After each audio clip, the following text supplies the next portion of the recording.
Bismillahirrahmanirrahim. Assalamualaikum warahmatullahi wabarakatuh. Perkenalkan, nama saya Andi Alivia Amalia dengan NIM 4524091029 dari kelas C Fakultas Psikologi Universitas Bosowa.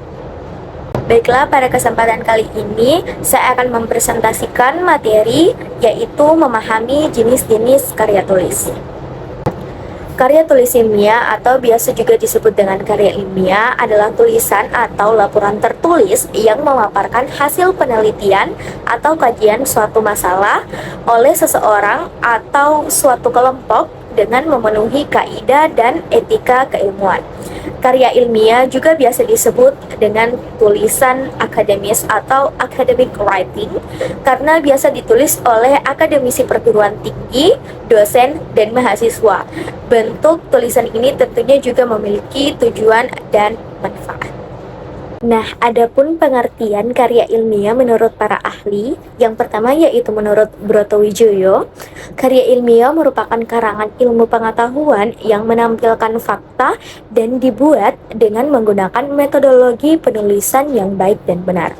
Sedangkan menurut Eko Susilo M, dia mengatakan bahwa karya ilmiah merupakan suatu tulisan ataupun karangan yang didapatkan sesuai dengan sifat keilmuannya dan didasari dari berbagai hasil pengamatan, penelitian, dan peninjauan terhadap bidang ilmu tertentu yang disusun dengan menggunakan metode tertentu dengan memperhatikan sistematika penulisan yang baik dan santun serta dapat dipertanggungjawabkan keilmuannya. Salah satu tujuan karya ilmiah adalah untuk melatih keterampilan dasar dalam melakukan penelitian, kemudian menyampaikan informasi. Karya ilmiah seringkali dibuat untuk menyampaikan informasi terkait hasil penelitian atau penemuan di bidang tertentu kepada masyarakat luas.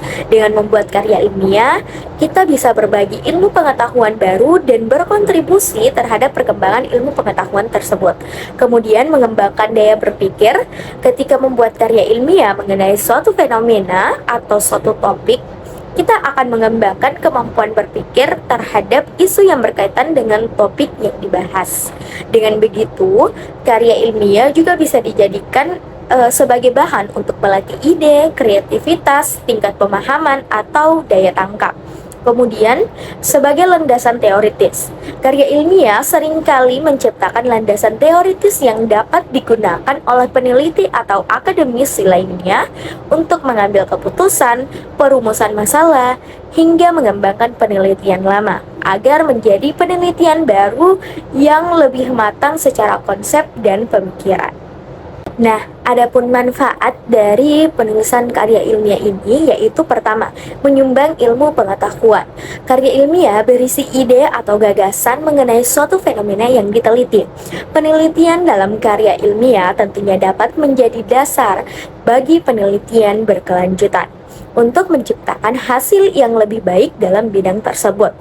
Nah, hasil penelitiannya bisa menjadi sumber ilmu pengetahuan baru serta bahan untuk mengembangkan ilmu pengetahuan lainnya.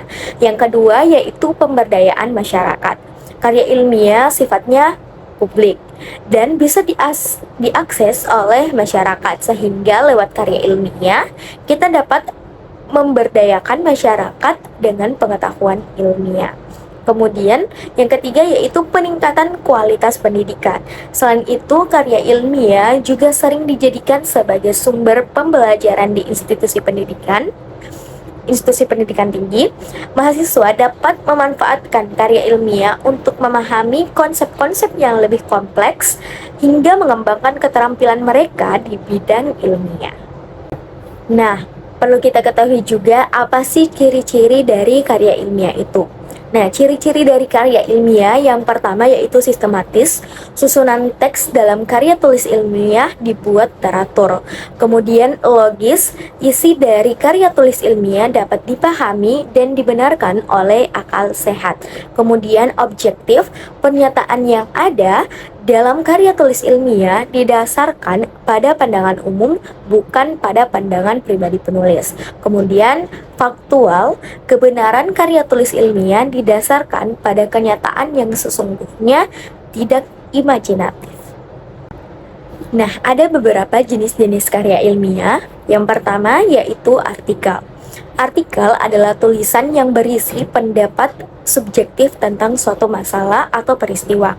Biasanya, artikel jenis ini disebut juga sebagai artikel opini yang dapat kita baca di surat kabar maupun di majalah. Sedangkan dalam konteks ilmiah, artikel ilmiah merupakan karya tulis yang dirancang untuk dimuat dalam jurnal atau buku yang ranahnya adalah penelitian dan keilmuan. Oleh sebab itu, artikel ilmiah diangkat dari hasil pemikiran, kajian pustaka, ataupun hasil pengembangan suatu proyek yang keseluruhan harus berdasarkan fakta sehingga sifatnya objektif. Yang kedua yaitu makalah. Makalah adalah suatu bentuk karya ilmiah yang menyajikan sebuah masalah. Dalam penyelesaiannya, masalah juga mengandalkan data yang ada di lapangan. Karya ilmiah ini bersifat empiris dan juga objektif. Dalam penyajiannya, makalah biasanya dipresentasikan dalam sebuah kegiatan seminar. Yang ketiga yaitu skripsi. Skripsi adalah karya ilmiah yang dibuat oleh mahasiswa untuk mendapatkan gelar sarjana atau S1. Skripsi merupakan karangan ilmiah yang ditulis oleh mahasiswa sebagai bagian dari persyaratan akhir pendidikan akademisinya. Yang keempat yaitu kertas kerja atau work paper. Ini sama dengan makalah, namun dibuat dengan analisis yang lebih mendalam dan tajam dan dipresentasikan pada saat seminar atau lokakarya yang biasanya dihadiri oleh para ilmuwan. Yang kelima yaitu paper, sebutan khusus untuk makalah di kalangan mahasiswa dalam kaitannya dengan pembelajaran dan pendidikannya sebelum menyelesaikan jenjang studi diploma S1, S2, dan S3. Sistematika penulisannya pun sama dengan artikel dan makalah, tergantung panduan yang berlaku di perguruan tinggi yang bersangkutan. Keenam yaitu tesis, merupakan karya tulis mahasiswa untuk menyelesaikan program studi S2 atau pasca sarjana. Nah, yang bersifat lebih mendalam dibandingkan dengan skripsi. Tesis mengungkapkan pengetahuan baru yang didapat dari penelitian yang dilakukan oleh individu yang bersangkutan. Ketujuh, disertasi atau PhD tesis diperuntukkan bagi mahasiswa program S3 atau tugas akhir untuk meraih gelar dokter atau doktor. Adapun dalam pengerjaannya, disertasi lebih fokus mengemukakan hasil analisis oleh penulis yang dapat dibuktikan kebenaran, kecocokan, dan keakuratan data dengan realita yang ada. Disertasi harus berisi suatu temuan baru dari penulis yang bersifat orisinal. Lalu bagaimana cara kita menulis suatu karya ilmiah? Yang pertama yaitu peristiwa. Jika karya tulis kita ingin diterima oleh pembaca, maka dibutuhkan adanya suatu perencanaan yang baik. Pada tahapan penulisan karya ilmiah, diawali dengan proses perencanaan. Penulis merencanakan apa yang akan ditulis. Dalam tahap perencanaan ini, diperlukan adanya topik suatu karya, tujuan menulis, sasaran pembaca, serta ruang lingkup dari karya tulis ilmiah ini sendiri. Kemudian yang kedua yaitu ungkapkan. Tahap ungkapkan ini berisi mengenai pengungkapan data-data menunjang, baik dari hasil penelitian, studi kasus, studi literasi, atau melakukan wawancara untuk mempersiapkan pertanyaan-pertanyaan dan juga bahan observasi. Kemudian yang ketiga yaitu analisis. Setelah data terkumpul, proses selanjutnya adalah menganalisis data tersebut. Biasanya disebut sebagai olah data. Data diolah dengan perumusan masalah yang sesuai dengan topik yang diangkat. Namun tentunya tidak terlepas dari data-data pendukung yang telah terkumpul.